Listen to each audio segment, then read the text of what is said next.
A lot of brain cells since last time. All right, we're going to call the regular council meeting of the Peru City Council to order. I'm going to call the roll. Alderman Putoff. Here. Mankiewicz. Here. Ferrari. Here. Waldorf. Lukosius. Here. Perez. Here. Radke. Here. Mazak. Mayor Harrell. We'll do the pledge.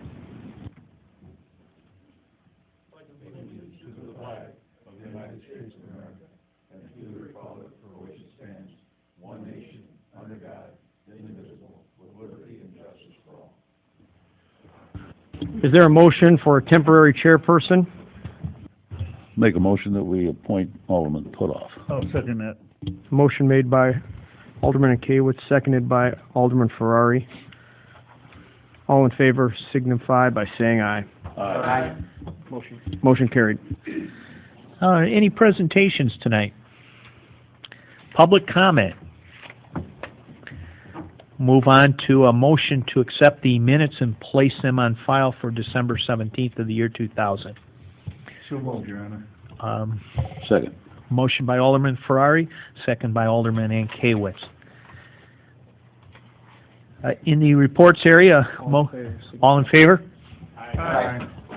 In the reports area, motion to accept and place on file the Treasurer's Report for November of 2012, the City Clerk's Report of cash received for November of 2012, the General Fund and Miscellaneous Funds Report for November of 2012, the Sales, Home Rule, and Telecommunication Tax Receipts for September of 2012. There is a change. If you look at the General Fund and Miscellaneous Report Fund, that should read 7 months ending. So that would be a correction, and that will be noted on the next communication. So is there a motion for those reports? I'll make a motion to receive those placed on file. Second. Motion by Alderman Radke, a second by Alderman Perez. Lukosius, excuse me. Alderman Lukosius. All in favor? Aye. Opposed. I'll move on to committee reports, accounts, and finance. Alderman Radke. Yes, Your Honor. The first thing I have is we have disbursements for January 2nd, 2013. Total disbursements are $1,459,819.34. I'll make a motion that this be received, placed on file, and the bills paid in the usual manner. Second, Your Honor. A motion by Alderman Radke with a second by Alderman Ferrari for the disbursements approval. All in favor, or roll call vote? Alderman Putoff. Aye. Mankiewicz. Aye. Ferrari. Aye. Lukosius. Aye. Perez. Aye. Radke. What else, Alderman Radke? The other thing, we had a finance committee meeting today. What was discussed was a scavenger contract. We have received all the bids. It's the second meeting we talked about that. We'll probably continue that discussion at the meeting of the 9th and either have a recommendation on the 9th or the 23rd. So we'd like to get that voted on by the end of the month of January. So we'll keep you posted on that. The other thing that came up was the rental of the Mays building, which we are going to refer to the Public Works Committee, and that the rentals, that lease is up for renewal. So I think that's it. That's all we discussed. Any questions from Alderman, for Alderman Radke? Yeah, in regards to the scavenger, how's that looking as far as how many bids did we get for that? Are they doing presentations, or how's that working out? We received 4 bids. We did not do any presentations. We did have a couple of the bidders attend last week's meeting, and there were a couple that met this week's meeting. We didn't do any formal presentations. We had them there for question and answer. Also, a couple of the companies that made proposals gave presentations prior to the process, attended finance meetings and gave proposals. Waste Management did, and also Affordable Waste, the current hauler. Yeah, just to add, there are 4, I think, very responsible companies that presented bids. The bids are very specific to the nature, and it will be presented to the City Council. Probably we'll be able to send those to you, or committee members, or everybody who's interested, probably sometime next week, and then you can review all those if you have any questions. But it's very specific. Want me to email those out to everybody? Yeah, please do. Thank you. Public Works, Alderman Lukosius. Yes. The first thing I'd like to is announce that we're going to have a Public Works meeting on January 7th at 10 a.m. If we could get that posted. And the first thing I have tonight is the electric financial report for November of 2012. And during this period, ending November 30th, 2012, we showed revenues over expenditures of $416,153.32. I would like to make a motion that we accept this report and place it on file. I second that motion. Motion by Alderman Lukosius with a second by Alderman Perez. All in favor? Aye. Opposed? The next item, I have the electric operations report for October of 2012. And during this period, total kilowatt hours sold amounted to $1,153,026.36, and purchase power avoided due to the hydro was $1,005.67. I'd like to make a motion that this report be received and placed on file. I second that motion. Motion made by Alderman Lukosius with a second by Alderman Perez. All in favor? Aye. Next, Your Honor, we have the electric operations report for November of 2012. And during this period, total kilowatt hours sold was $1,092,806.05, and purchase power avoided to the hydro showed a loss that month of $6,107.67. I would like to make a motion that we accept this report and place it on file. Second that motion. Motion by Alderman Lukosius to accept the report with a second by Alderman Perez. All in favor? Aye. And lastly, we have the water financial report for November of 2012. And during this period, ending November 30th, we had revenues over expenditures by $26,831.47. I'd like to make a motion that this report be received and placed on file. I'll second that motion. Motion made by Alderman Lukosius for the water financial report with a second by Alderman Perez. All in favor? Aye. And that's all for Public Works. Thank you, Alderman Lukosius. Public Health and Safety, Alderman Ferrari.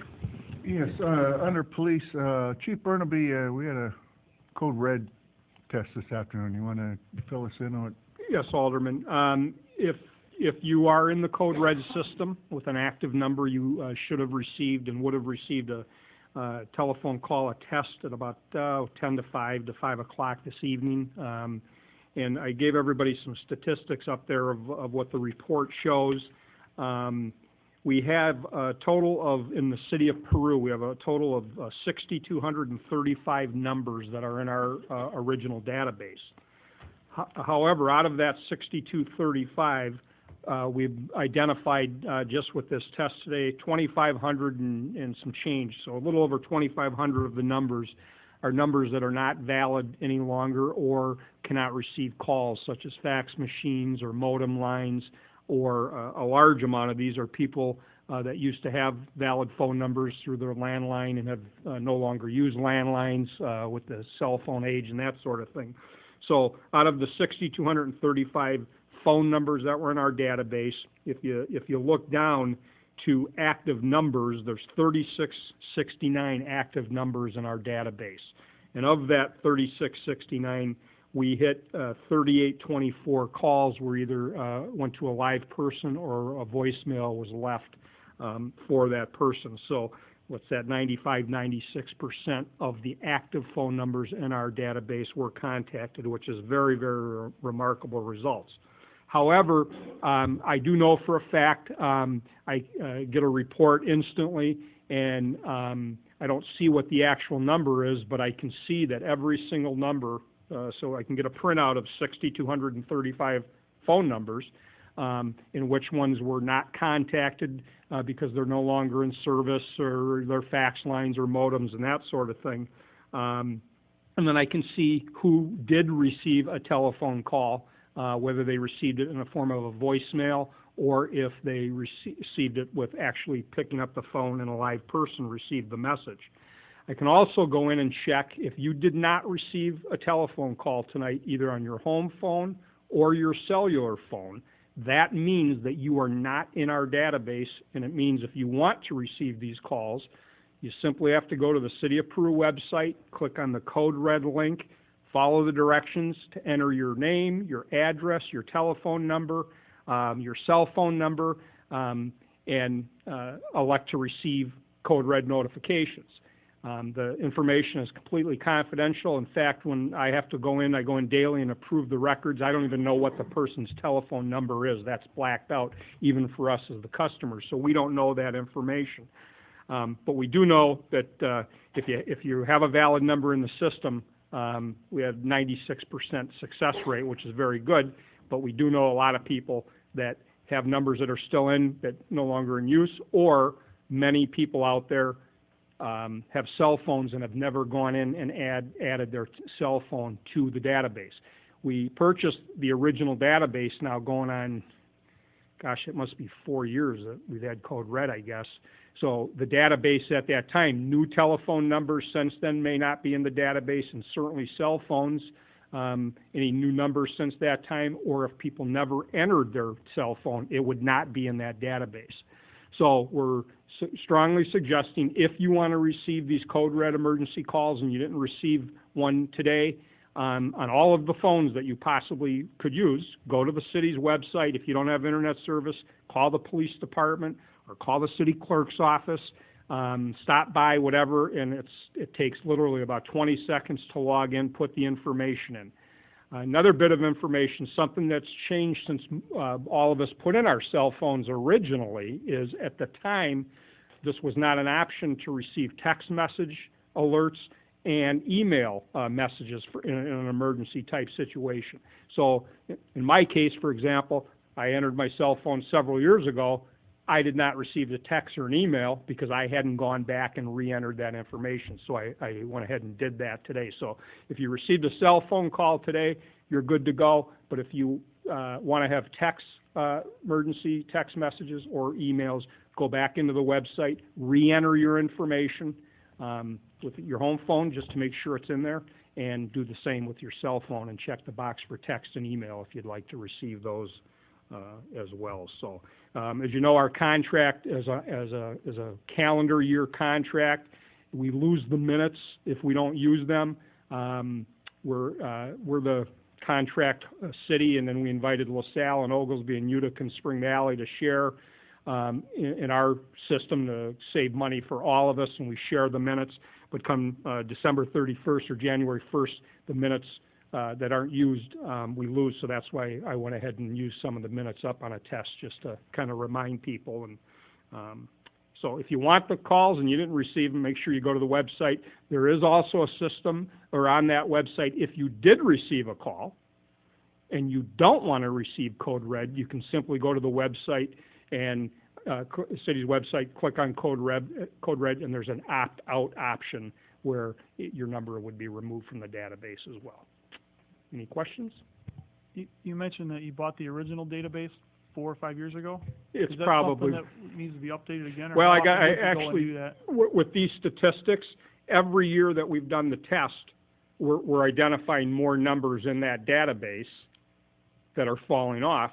And I mean, I went through a lot of them that I could see were no longer in service, and I knew a lot of the people why they were no longer in service, moved away or whatever the case might be. So I think it's time, based on, especially this year, this is a higher percentage of no longer in service, to reach out to Code Red and find out how we can get that database updated. But again, that does not address anything on cell phones. We cannot buy a database anywhere for cell phones, obviously, because they're so different. So we're going to look at trying to get Code Red to give us a new database to answer that question. I'm sure that's going to be put in the newspaper quite eloquently, I'm sure. But anyway, would it be wise to put it out in one of our billings? Yeah, I think that's something that we could look at doing, and ideally, we would probably want to do that around going into February or March in the spring tornado season, when we're going to probably have the potential use. I even thought about trying to maybe even at the right time even either put it in the bills, or even put some type of a ad on Channel 13. Channel 13 might be another avenue. City website, and get the word out that way as well, because I think we all, I found it out myself. I was in there, but I hadn't checked those new options that are available over the last couple of years. Thank you, Chief. Anything else, Alderman? Anything else on the police, Chief? No, that's it. Thank you. You got anything, Ron? I have no report at this time. Chief King, do you have anything? Okay. I noticed on the agenda, the rental property registration ordinance was on there, and I don't know how that got put on, but that had moved to committee. I was wondering if we could set up a committee meeting and team up with the grounds for our next meeting, which is next week on the 9th, which would be Wednesday. If we could possibly set up a combined meeting, Alderman Ankewitz. It was okay between our committee and yours. Alderman Majak said that was fine with her, if it's okay with the rest of the committees. Yeah, that's fine. 6:30. Yeah. Okay, so we will have that scheduled combined committee meeting on January 9th at 6:30. Yes. Get an agenda up. And one of the items on the agenda will be the rental property registration ordinance. Got it. Thank you. Okay, Also, it's on the agenda tonight to review fireworks bids. I think we'll just table that if that's all right with everyone, and we'll take that to the committee on January 9th also. okay, anything else in the Public Property Committee? That was all. Okay, thank you. So the fireworks bids have been already reviewed by the Recreation Committee, and then it will be referred on the 9th, or the 7th at 10 a.m. No, January 9th, I believe we're having a city council January meeting. 9th. Yeah, Joint meeting, right. public property, public health and safety, That's correct. 6:30. Thank you. Report of the City Attorney. Yes, I have an ordinance granting a variance under the zoning ordinance of the City of Peru, Illinois, as sought by the petition of Michael and Carrie Sabatini concerning property located at 1736 27th Street in Peru, Illinois.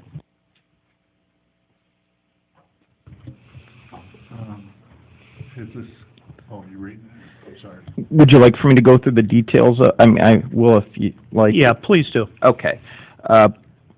Whereas Michael Sabatini and Carrie Sabatini have applied for an administrative variance for their property located at 1736 27th Street, Peru, Illinois, to allow construction of a new 6-foot fence upon their property to within 9 feet from the west property line, and whereas the owners of contiguous real estate to the Sabatini property have filed with the zoning office approval stating that they have no objections to the requested variance, and whereas zoning officer Frank Taylor, zoning board of appeals chairman Douglas Bieterstedt, and both aldermen of the ward in which the property is located have approved the requested administrative variance, and whereas the city council of the city of Peru and Illinois Home Rule Municipal Corporation have determined that it is the best interest of the health, safety, and welfare of the city that said administrative variance be granted.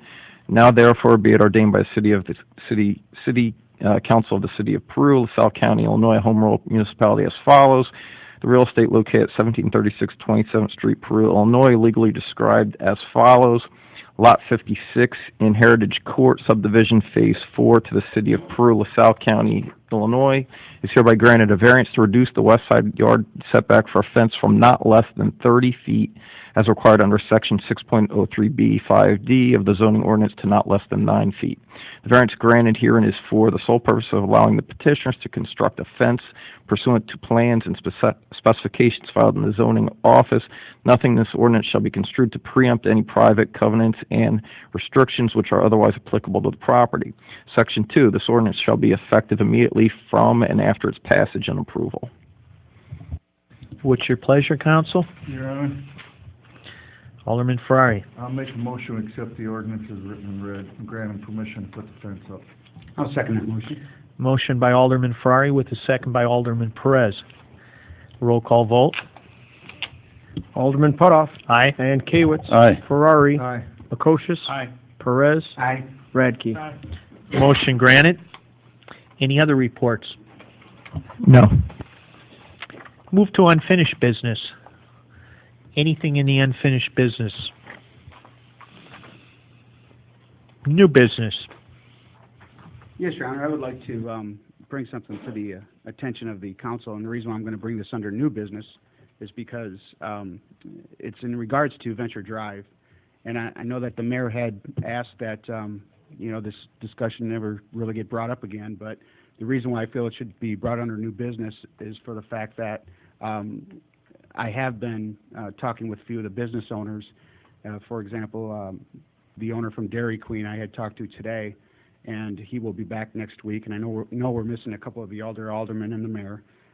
So just to give the council a brief description of what's going on, since the intersection has been implemented, Dairy Queen alone has lost nearly $16,000 since August. And his records compared this year to last year through the same months, his records are showing down. I know during Black Friday the traffic was pretty good. We really didn't have any incidents or accidents up in that area. That was a good thing. I think a lot of that was due to the scheduling of Black Friday this year. They moved it back to 8 o'clock p.m. instead of 3 or 4 o'clock in the morning, and which spread everything out. The mall wasn't open. They opened up certain hours. Other restaurants up in that area were closed during after 10 o'clock. So we got pretty lucky. I think we had a great evening and a great morning. By 3, 4 o'clock in the morning, I think a lot of the people were home in bed.